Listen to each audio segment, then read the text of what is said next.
மயிலாடுதுறை மாவட்டம் குத்தாலத்தில் 4 மாற்றுத்திறனாளி மகன்களுக்கு மருத்துவ உதவி கிடைக்குமா என வழி மீது விழி வைத்து காத்திருக்கும் பெற்றோர்கள் குறித்து விவரிக்கிறது இந்த செய்தி தொகுப்பு. மயிலாடுதுறை மாவட்டம் குத்தாலம் அருகே திருவாலங்காடு ஊராட்சி குச்சிப்பாளையம் கிராமத்தை சேர்ந்தவர்கள் வயதான சம்பந்தம் மற்றும் பாப்பாத்தி தம்பதியினர்.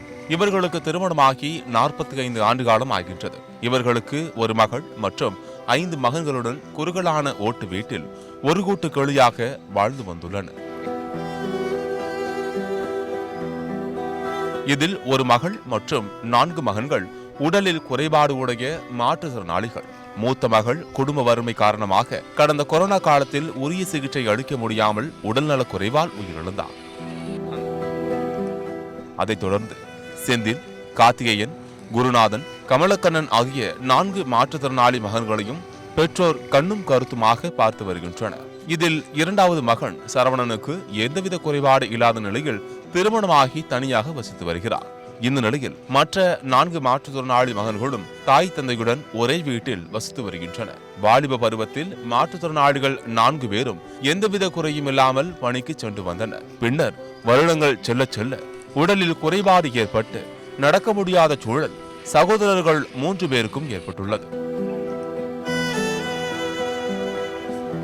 இக்குடும்பத்தில் ஓரளவிற்கு படித்து திருவாவடுதுறை பகுதியில் செல்போன் ரீசார்ஜ் கடை நடத்தி வரும் மூத்த மகன் செந்தில்குமார் என்பவருக்கும் தற்போது உடல்நிலை குன்ற துவங்கியதால் அக்குடும்பத்தினர் கலக்கத்தில் உள்ளனர்.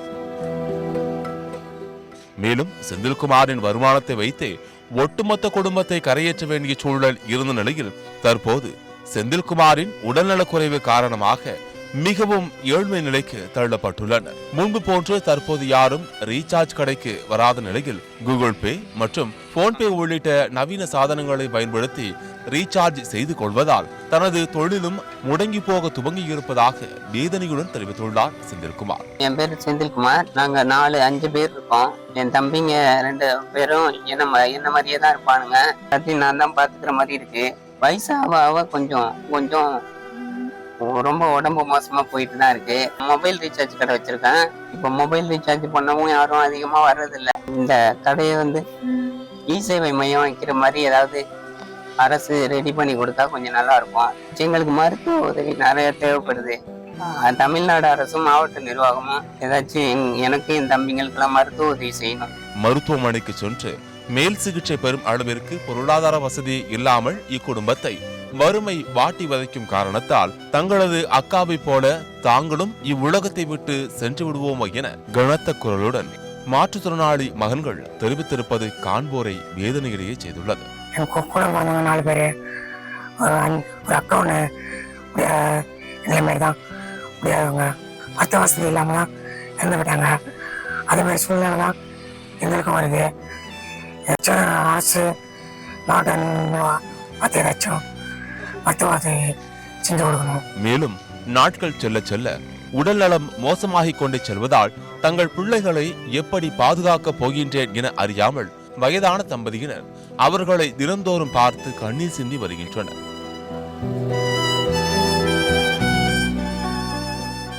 எனவே தமிழக அரசு மாற்றுத்திறனாளிகள் 4 பேருக்கும் போதிய மருத்துவ சிகிச்சை உதவி செய்து அவர்களின் வாழ்வாதாரத்தை காக்கும் நோக்கில் ஏதேனும் பணி அல்லது சுயதொழில் தொடங்க வழிவகை செய்ய வேண்டும் என அவர்கள் கோரிக்கை விடுத்துள்ளனர். ஒரு பொண்ணு முடியாத இருந்து ரொம்ப வைத்தியம் பார்க்க முடியாத இறந்துடுச்சு. வைத்தியம் பண்ணுறது அளவுக்கு எங்களுக்கு வசதி பற்றல, அதனால இறந்துடுச்சு. எங்கள் பிள்ளைங்க எல்லாம் அப்படிதான் முடியாத ரொம்ப சூழ்நிலையில் இருக்காங்க. நீங்கள் பார்த்து ஏதோ உதவி செய்யணும். என் பிள்ளைங்களுக்கு ஒரு அரசாங்கம் உதவி செய்யணும். ஏதோ ஒரு நேரத்துக்கு மாதிரி எங்களுக்கு ஒரு உதவி பண்ணணும்.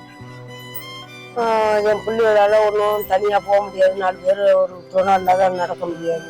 அங்கே கொஞ்சம் கஷ்ட சூழ்நிலையில தான் இருக்கும்.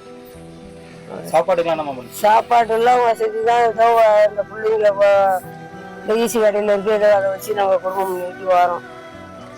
ரொம்ப கஷ்டம்தான். வருமானம் இருக்கா? வருமானம் பத்தலையே. வருமானம் இல்லை. ஏதோ ஒரு வருமான அளவுக்கு இருக்கும். குடும்ப சூழ்நிலை கொஞ்சம் சரியில்லாததான் இருக்கும். ஒரு உதவி தொகை எங்களுக்கு செய்யணும். செஞ்சீங்கன்னா நல்லா இருக்கும். 10 மாதம் வயிற்றில் சுமந்த தாய்க்கும் காலம் முழுவதும் தனது தோளில் சுமந்து கொண்டிருக்கும் தந்தைக்கும் ஏதேனும் தங்களால் முடிந்ததை செய்துவிட மாட்டோமா என மாற்றுத்திறனாளி மகன்கள் ஏக்கத்துடன் வாழ்ந்து வரும் நிலையில் தங்கள் மகன்களுக்கு யாரேனும் கடவுள் உருவத்தில் வந்து உதவி செய்ய மாட்டார்களா என வயதான பெற்றோர்கள் வழி மீது வெளி வைத்து காத்திருக்கின்றனர்.